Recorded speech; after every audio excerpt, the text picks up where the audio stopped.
Hello दोस्तों, आप लोग कैसे हैं। आशा करते हैं आप लोग ठीक होंगे। आज हम क्लास 7 हमारा पर्यावरण का चैप्टर नंबर 4 वायु की चर्चा करेंगे। चलो देखते हैं।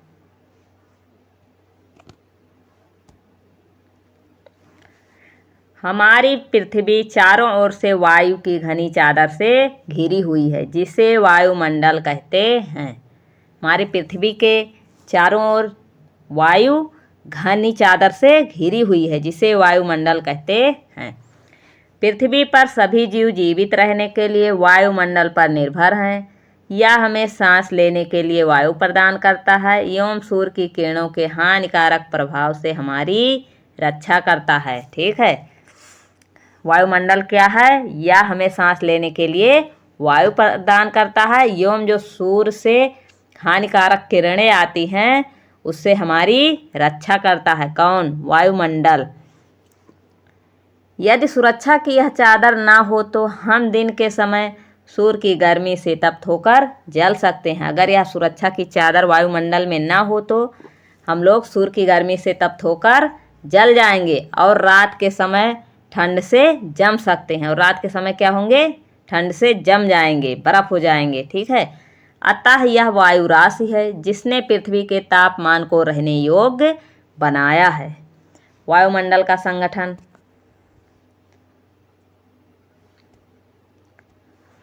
क्या आप जानते हैं कि जिस वायु का उपयोग हम सांस लेने के लिए करते हैं वास्तव में वह अनेक गैसों का मिश्रण होती है। नाइट्रोजन तथा ऑक्सीजन ऐसी दो गैसें हैं जिनसे वायुमंडल का भाग बना है। Carbon dioxide, helium, ozone, argon एवं हाइड्रोजन कम मात्रा में पाई जाती है। अधिक मात्रा में कौन कौन सी गैस पाई जाती है? नाइट्रोजन और ऑक्सीजन। देखिए नाइट्रोजन कितनी % पाई जाती है? ये देखिए ये बना हुआ है, ये वाला जो भाग है क्या है? नाइट्रोजन। वायुमंडल में नाइट्रोजन 78%, ऑक्सीजन 21% और ये कार्बन डाइऑक्साइड 0.03% और ये आर्गन 0.93% क्या पाई जाती है? आर्गन।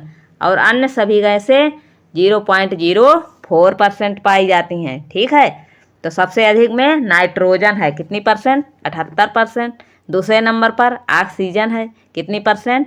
21%। आप लोग इसे याद रखेंगे। ठीक है, इन गैसों के अलावा धूल के छोटे छोटे कण भी हवा में मौजूद होते हैं।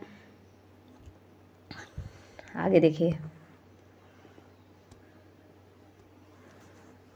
जिसमें वायु के विभिन्न संगठकों के प्रतिशत दर्शाए गए हैं।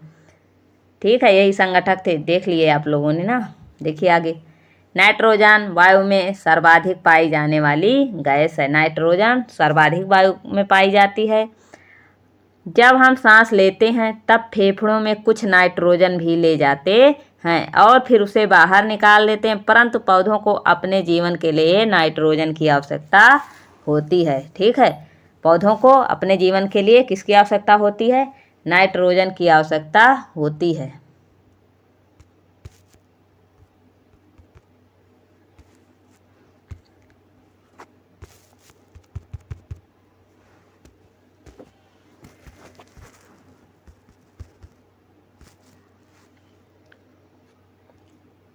देखिए, क्या आप जानते हैं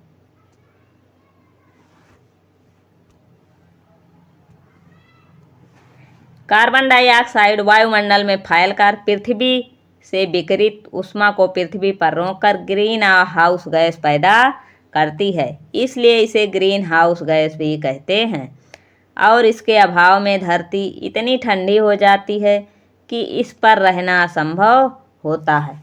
किंतु जब कारखानों एवं कार के धुएं वायुमंडल में इसका स्तर बढ़ता है तब इस ऊष्मा के द्वारा पृथ्वी का तापमान बढ़ता है। इसे भूमंडलीय तापन कहते हैं। Global warming. भूमंडलीय तापन को क्या कहते हैं अंग्रेजी में? Global warming.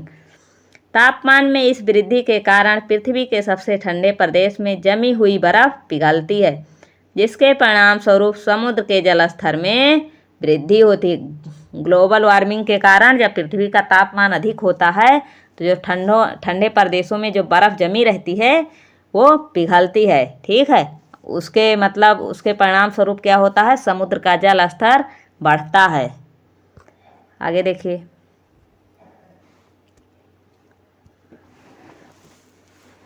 वह सीधे वायु से नाइट्रोजन नहीं ले पाते।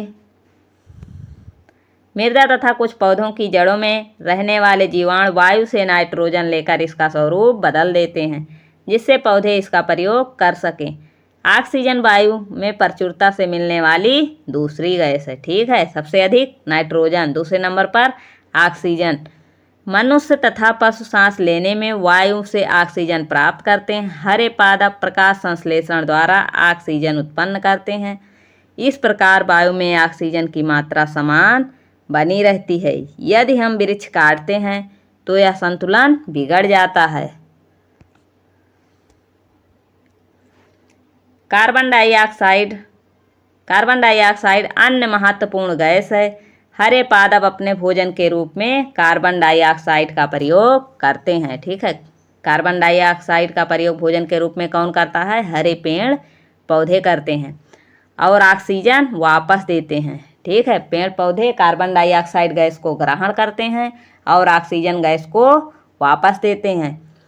मनुष्य और पशु कार्बन डाइऑक्साइड बाहर निकालते हैं। मनुष्य और पशु जो होते हैं वो कार्बन डाइऑक्साइड गैस को बाहर निकालते हैं। मनुष्यों तथा पशुओं द्वारा बाहर छोड़ी जाने वाली कार्बन डाइऑक्साइड की मात्रा पादपों द्वारा प्रयोग की जाने वाली गैस के बराबर होती है, ठीक है। जितना मतलब पेड़ ऑक्सीजन छोड़ता है और मनुष्य और जीव जंतु जो कार्बन डाइऑक्साइड छोड़ते हैं, इनकी मात्रा बराबर होती है, जिससे यह संतुलन बना रहता है। परंतु यह संतुलन कोयला तथा खनिज के तेल आदि ईंधनों के जलाने से गड़बड़ा जाता है।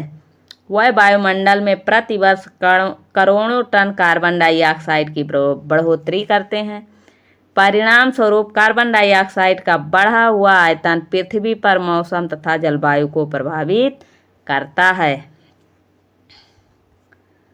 क्या आप जानते हैं,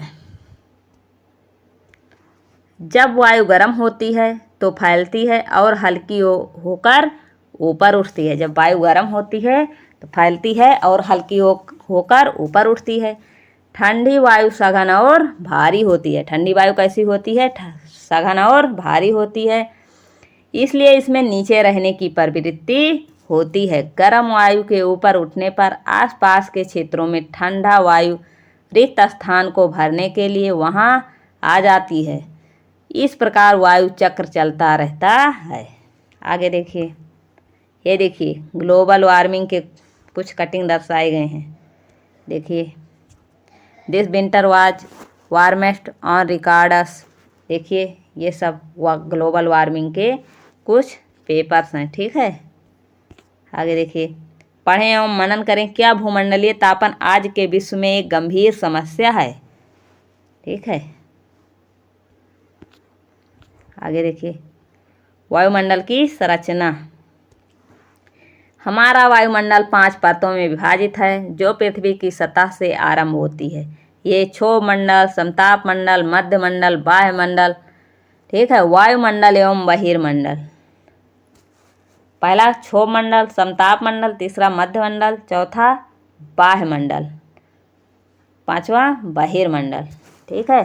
क्षोभ मंडल क्या होता है, यह परत वायुमंडल की सबसे महत्वपूर्ण परत है। इसकी औसत ऊंचाई कितना होती है, 13 किलोमीटर होती है। हम इसी मंडल में मौजूद वायु में सांस लेते हैं। हम लोग कहाँ मौजूद हैं, इसी क्षोभ मंडल में हम लोग रहते हैं। मौसम की लगभग सभी घटनाएं जैसे वर्षा, कोहरा एवं ओलावर्षण इसी परत के अंदर होते हैं। क्षोभ मंडल में क्या क्या होते हैं, हम लोग इसी क्षोभ मंडल का हिस्सा हैं, ठीक है। इसमें वर्षा, कोहरा एवं ओलावर्षण ये सभी घटनाएं घटती हैं। अगला देखिए, समताप मंडल। क्षोभ मंडल के ऊपर का भाग समताप मंडल कहलाता है। यह लगभग 50 किलोमीटर की ऊंचाई तक फैला है, ठीक है। क्षोभ मंडल 13 किलोमीटर ऊंचाई तक और समताप मंडल 50 किलोमीटर की ऊंचाई तक फैला है। यह परत बादलों एवं मौसम संबंधी घटनाओं से लगभग मुक्त होता है। इसके फलस्वरूप यहाँ की परिस्थितियाँ हवाई जहाज उड़ाने के लिए आदर्श होती हैं। कौन सी? समताप मंडल की परिस्थितियाँ हवाई जहाज उड़ाने के लिए आदर्श होती हैं। समताप मंडल की एक महत्वपूर्ण विशेषता यह है कि इसमें ओजोन गैस की परत होती है। किस गैस की? ओजोन गैस की परत होती है। किसमें? समताप मंडल में। और यह वायुयान उड़ाने के लिए अच्छा है यह मंडल। ठीक है, यह परत सूर्य से आने वाली हानिकारक गैसों से हमारी रक्षा करती है। मध्य मंडल देखिए,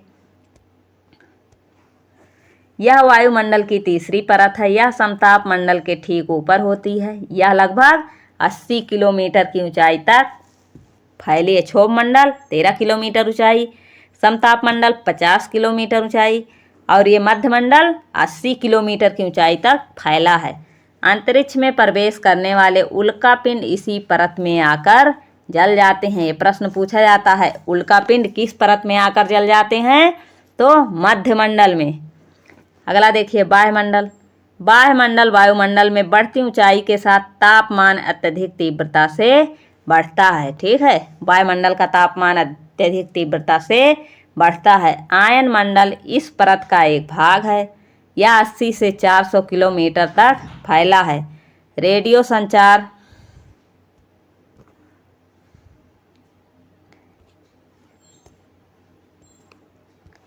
के लिए इस परत का उपयोग होता है। वास्तव में पृथ्वी से प्रसारित रेडियो तरंगे इस परत द्वारा पुनः पृथ्वी पर परावर्तित कर दी जाती हैं। ठीक है, वायुमंडल में रेडियो तरंगे कहाँ से प्रसारित होती हैं? वायुमंडल से। बहिर्मंडल। वायुमंडल की सबसे ऊपरी परत को बहिर्मंडल के नाम से जाना जाता है। यह वायु की पतली परत होती है। हल्की गैसें जैसे हीलियम एवं हाइड्रोजन यहीं से अंतरिक्ष में तैरती हैं। ठीक है, हल्की गैसें हीलियम और हाइड्रोजन गैस अंतरिक्ष में इसी मंडल में तैरती हैं। और ये प्रश्न पूछा जाता है, वायु की पतली परत कहाँ पाई जाती है? किस मंडल में? तो बहिर्मंडल में। देखिए,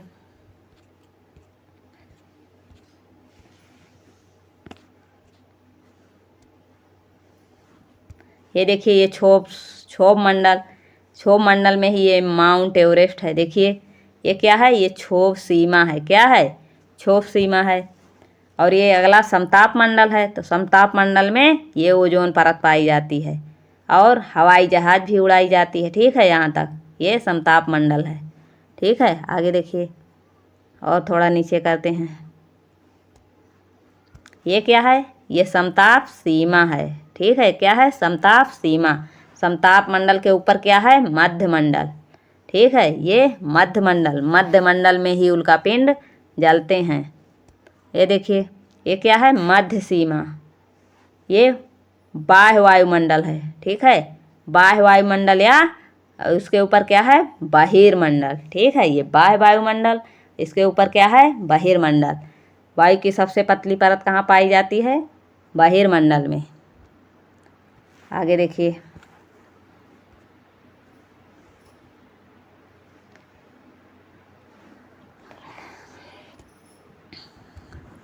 स्थानीय समाचार पत्र से 10 दिन की मौसम रिपोर्ट लिखें एवं मौसम में बदलाव का अवलोकन करें। मौसम एवं जलवायु। आगे देखिए, क्या आज वर्षा होगी?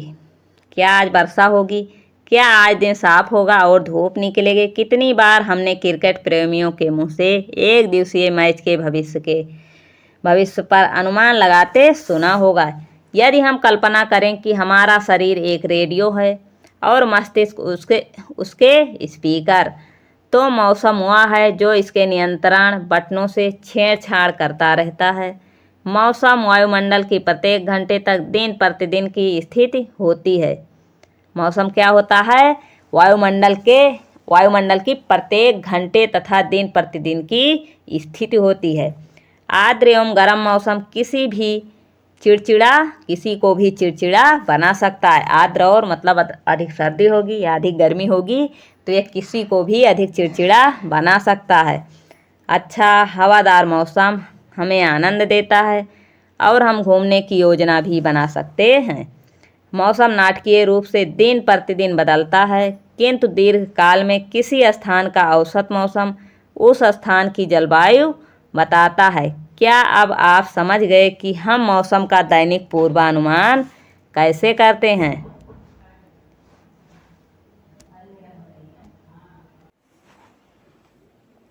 क्या आप जानते हैं, यह जानकर आपको आश्चर्य होगा कि पृथ्वी सूर्य की ऊर्जा के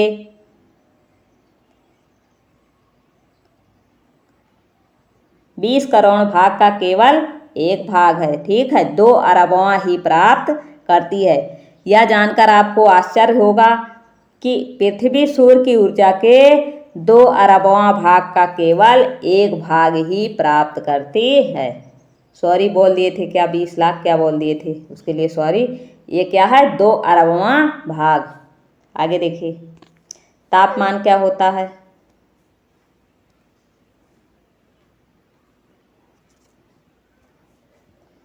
आप प्रतिदिन जिस तापमान का अनुभव करते हैं वह वायुमंडल का तापमान होता है। वायु में मौजूद ताप एवं शीतलता के परिमाण को तापमान कहते हैं। वायुमंडल का तापमान केवल दिन और रात में ही नहीं बदलता, बल्कि ऋतुओं के अनुसार भी बदलता है। शीत ऋतु की अपेक्षा ग्रीष्म ऋतु ज़्यादा गर्म होती है। आपतन क्या होता है? आपतन एक महत्वपूर्ण कारक है जो तापमान के वितरण को प्रभावित करता है। सूर्य से आने वाली वह ऊर्जा जिसे पृथ्वी रोक लेती है आतपन कहलाता है, ठीक है। सूर्य से आने वाली वह ऊर्जा जिसे पृथ्वी रोक लेती है क्या कहलाता है? आतपन कहलाती है। आतपन का दूसरा नाम सूर्यातप की मात्रा भूमध्य रेखा से ध्रुवों की ओर घटती है। भूमध्य रेखा से ध्रुवों की ओर घटती है। जैसे ये भूमध्य रेखा है तो ये इधर की साइड, ये ध्रुव यहाँ तक जाता है, ये ध्रुव यहाँ तक जाता है, ठीक है, तो ध्रुवों की तरफ घटती है। ये देखिए,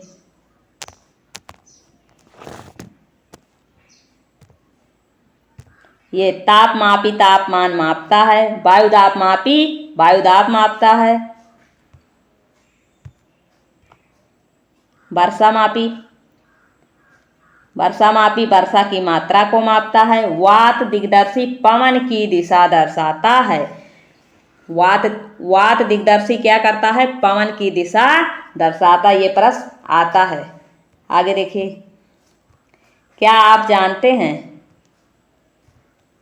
तापमान को मापने की मानक इकाई डिग्री सेल्सियस है। इसका आविष्कार एंडर्स सेल्सियस ने किया। किसने किया? एंडर्स सेल्सियस ने किया। सेल्सियस मापने पर 0 डिग्री सेल्सियस पर जमता है एवं 100 डिग्री सेल्सियस पर उबलता है। आप समझ गए होंगे कि ध्रुव बर्फ से क्यों ढके हुए हैं। यदि पृथ्वी का तापमान अधिक बढ़ जाता है तो यहाँ इतनी गर्मी हो जाएगी कि यहाँ कुछ फसलें नहीं उग सकेंगी। गांव की अपेक्षा नगरों का तापमान बहुत अधिक होता है। दिन के समय में एसाफेल्ट से बनी सड़कें एवं धातु और कंक्रीट से बने भवन गर्म हो जाते हैं। रात के समय यह ऊष्मा मुक्त हो जाती है। नगर के भीड़ वाले ऊंचे भवन गर्म वायु को रोक लेते हैं, जिससे नगरों का तापमान बढ़ जाता है। वायुदाब देखिए, वायुदाब क्या होता है? यह जानकर आपको आश्चर्य होगा कि वायु हमारे शरीर पर उच्च दाब के साथ बल लगाती है, किंतु हम इसका अनुभव नहीं करते हैं। यह इसलिए होता है क्योंकि वायु का दाब हमारे ऊपर सभी दिशाओं से लगता है और हमारा शरीर विपरीत बल लगाता है। पृथ्वी की सतह पर वायु के भार द्वारा लगाया गया दाब वायु दाब कहलाता है। पृथ्वी की सतह पर वायु के भार द्वारा लगाया गया दाब वायु दाब कहलाता है। वायुमंडल में ऊपर की ओर जाने पर दाब तेजी से गिरने लगता है। समुद्र स्तर पर वायु दाब सर्वाधिक होता है। समुद्र स्तर पर वायु दाब सर्वाधिक होता है और ऊंचाई पर जाने पर यह घटता जाता है। ऊंचाई पर जाने पर वायुदाब घटता जाता है। वायुदाब का क्षैतिज वितरण किसी स्थान पर उपस्थित वायु के ताप द्वारा प्रभावित होता है। अधिक तापमान वाले क्षेत्रों में वायु गर्म होकर ऊपर उठती है।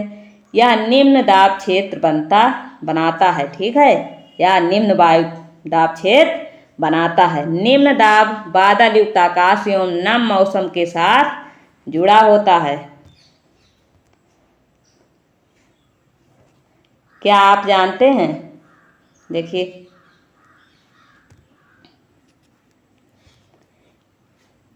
क्या आप जानते हैं कि चांद पर वायु नहीं है, अतएव वहाँ वायु दाब भी नहीं है।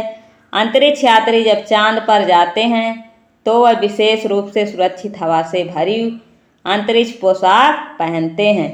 यदि वह इस अंतरिक्ष पोशाक को ना पहने तो अंतरिक्ष यात्रियों के शरीर द्वारा विपरीत बल लगने के कारण उनकी रक्त शिराएं फट सकती हैं, जिससे अंतरिक्ष यात्री रक्तस्रावित हो सकते हैं। देखिए, पवन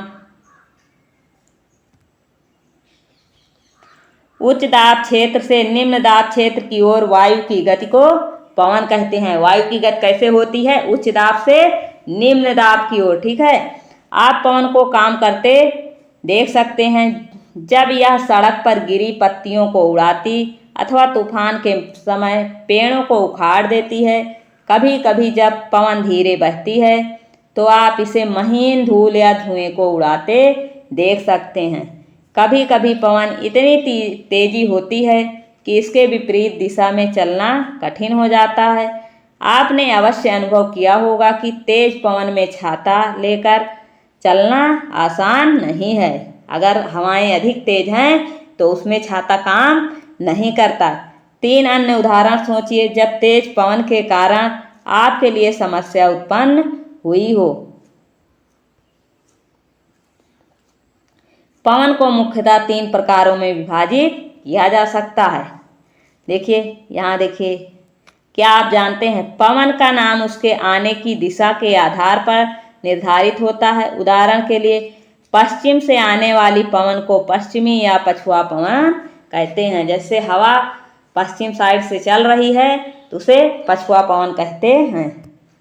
आगे देखिए, देखिए पवन कितने प्रकार की होती है? 3 प्रकार की।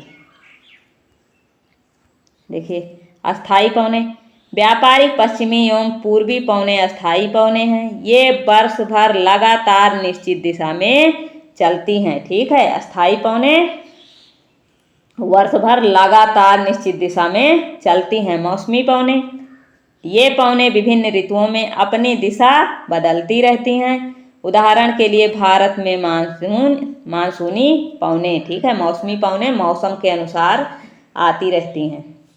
स्थानीय पवनें क्या होती हैं?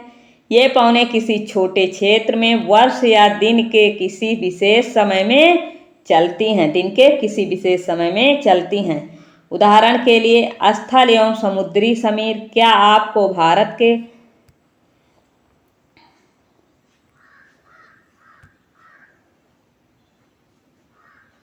उत्तरी क्षेत्र की गर्म एवं शुष्क स्थानीय पवन याद है? इसे लू कहते हैं। इसे क्या कहते हैं? जो गर्मियों के समय में चलती है इसे क्या कहते हैं? लू कहते हैं। देखिए, ये देखिए,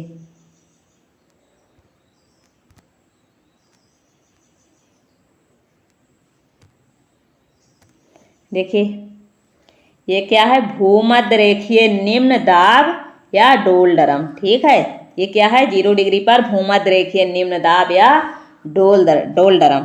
ठीक है, ये क्या है? इधर ये क्या है? ये कर्क रेखा है। ठीक है, कर्क रेखा के बीच कौन सी पवनें चल रही हैं? ये देखिए कौन सी पवनें हैं? उत्तर पूर्वी व्यापारिक पवनें। और ये कौन सा क्षेत्र है? उपोष्ण उच्च दाब हार्श अक्षांश। ठीक है, इसे अश्व अक्षांश भी कहते हैं।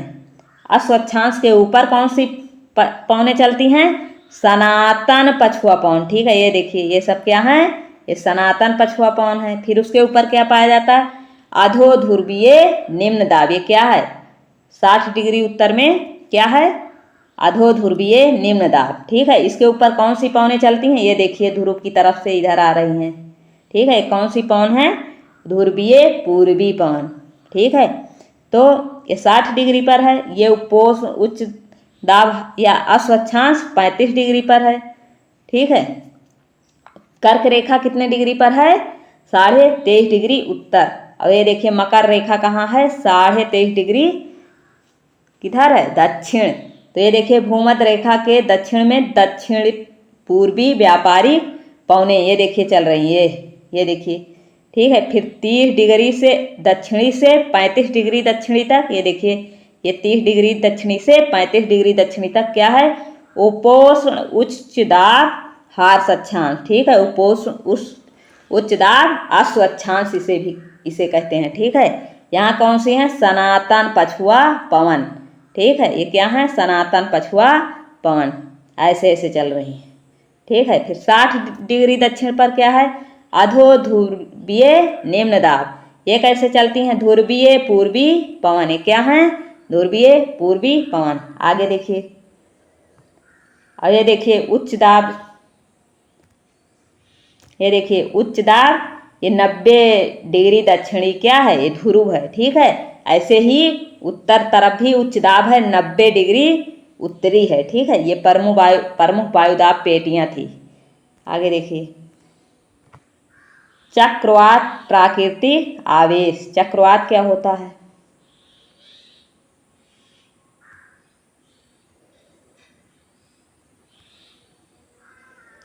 देखिए, भारत के पूर्वी समुद्री तट पर स्थित ओडिशा बंगाल की खाड़ी में उठने वाले चक्रवातों का खतरा बना रहता है। 17 से 18 अक्टूबर 1999 को राज्य के 5 जिलों में चक्रवात आया।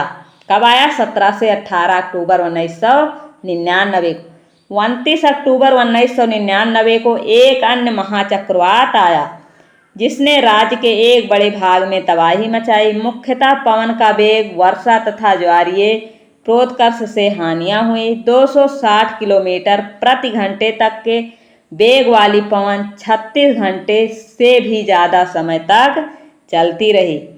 तीव्र वेग वाली इस पवन ने पेड़ों को उखाड़ दिया और कच्चे घरों को नष्ट कर दिया। अनेक औद्योगिक भवनों तथा अन्य घरों की छतें भी उड़ गईं। विद्युत आपूर्ति एवं टेलीफोन लाइनें पूरी तरह से कट गईं। चक्रवात के फलस्वरूप लगातार 3 दिनों तक भारी बारिश होती रही। इस वर्षा के कारण ओडिशा की प्रमुख नदियों में बाढ़ आ गई। चक्रवाती पवनों के कारण उठी ज्वारीय तरंगें स्थल पर 20 किलोमीटर तक आ गई और फलस्वरूप तटीय क्षेत्रों में भयानक तबाही हुई। अचानक 7 से 10 मीटर ऊंची ज्वारीय तरंगें आ गई जिसके कारण तैयार खड़ी धान की फसल पूरी तरह से नष्ट हो गई। देखिए चक्रवात द्वारा विनाश, ये देखिए क्या है? चक्रवात द्वारा विनाश है, ठीक है। ये रहा चक्रवात द्वारा विनाश, पूरी धान की खड़ी फसल नष्ट हो गई। आगे देखिए,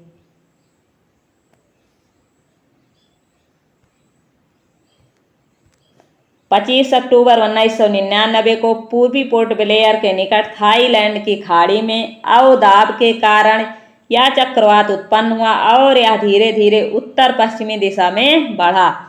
गहन होकर इसने महाचक्रवात का रूप धारण कर लिया। 29 अक्टूबर को सुबह 10:30 बजे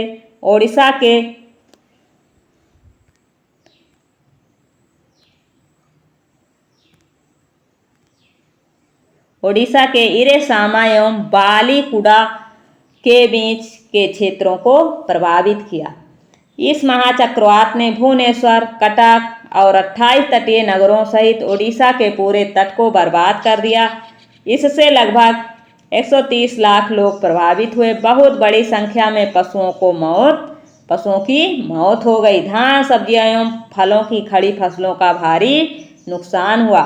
ज्वारीय प्रोत्कर्ष से उत्पन्न हुई लवणता के कारण कृषि योग्य विशाल भूक्षेत्र अनुपजाऊ हो गए। साल, सागवन एवं बांस के बागान वाले विशाल भूक्षेत्र नष्ट हो गए। पारादीप एवं कोणार्क के बीच स्थित मैंग्रोव के जंगल लुप्त हो गए।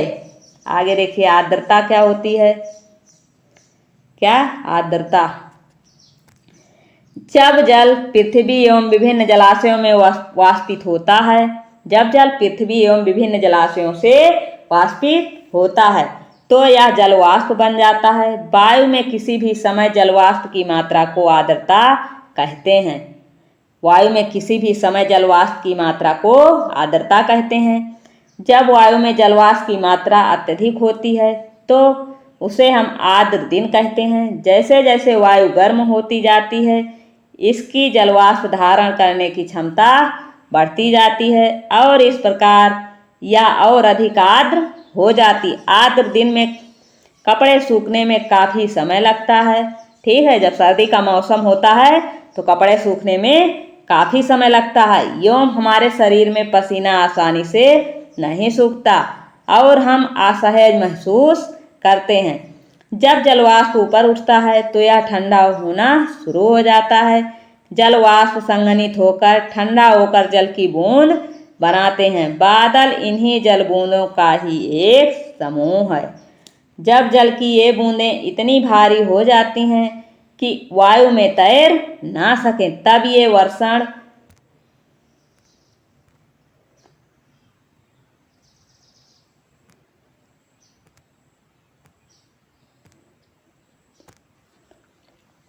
के रूप में नीचे आ जाती हैं, वर्षा के रूप में नीचे आ जाती हैं। आकाश में उड़ते हुए जेट हवाई जहाज अपने पीछे सफेद पथ चिन्ह छोड़ते हैं। इनके इंजनों से निकली नमी संघनित हो जाती है। वायु के गतिमान न रहने की स्थिति में यह संघनित नमी कुछ देर तक पथ के रूप में दिखाई देती है। आप लोग जब दिन में जहाज जाती है तो आप लोग देखे होंगे इस रास्ते को। ठीक है, पृथ्वी पर जल के रूप में गिरने वाला वर्षण वर्षा कहलाता है। पृथ्वी पर जल के रूप में गिरने वाला वर्षण क्या कहलाता है? वर्षा कहलाता है। ज़्यादातर भौम जल वर्षा जल से ही प्राप्त होता है। जो भूमि पर ज़्यादातर जल होते हैं वो वर्षा जल से ही प्राप्त होते हैं। पौधे जल संरक्षण में मदद करते हैं। जब पहाड़ी पासों से पेड़ काटे जाते हैं, ठीक है, जब पहाड़ी पासों से पेड़ काटे जाते हैं वर्षा जल अनावृत पहाड़ों से नीचे बहता है एवं निचले इलाकों में बाढ़ का कारण बनता है। क्रियाविधि आधार पर वर्षा के 3 प्रकार होते हैं: संवहनीय वर्षा, पर्वतीय वर्षा एवं चक्रवाती वर्षा। ये देखिए ये क्या है? चक्रवाती वर्षा। ये देखिए क्या है? चक्रवाती वर्षा। ठीक है, इधर कौन सी वायु है? ठंडी वायु है और इधर गर्म वायु है। ठीक है, ये क्या है? चक्रवाती वर्षा है। ये देखिए आर्द्र वायु, ये देखिए पर्वत की तरफ चढ़ रही है। क्या है? आर्द्र वायु पर्वतीय वर्षा कराती है। आगे देखिए ये क्या है? संवहनीय वर्षा। वर्षा के प्रकार में ये तीसरा क्या है? संवहनीय वर्षा। ये देखिए बारिश हो रही है, गर्म वायु। ठीक है, आगे देखिए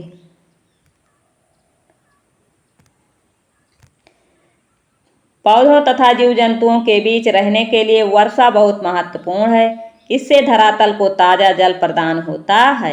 यदि वर्षा कम हो तो जल की कमी तथा सूखा हो जाता है। ठीक है, अगर बारिश कम हुई है तो जल की कमी और सूखा हो जाता है। इसके विपरीत अगर वर्षा अधिक होती है तो बाढ़ आ जाती है। ठीक है, अगर पानी कम बरसा तो सूखा हो जाता है, अगर पानी ज़्यादा बरस गया तो बाढ़ आ जाती है। क्या आप जानते हैं वर्षण के दूसरे रूप हिम सहित वृष्टि तथा ओला है? वर्षण के दूसरे रूप कौन है? हिम सहित वृष्टि तथा ओला है। आज की वीडियो में इतना ही। अगर वीडियो पसंद आई है तो वीडियो को लाइक करें, नए हैं तो चैनल को सब्सक्राइब करें।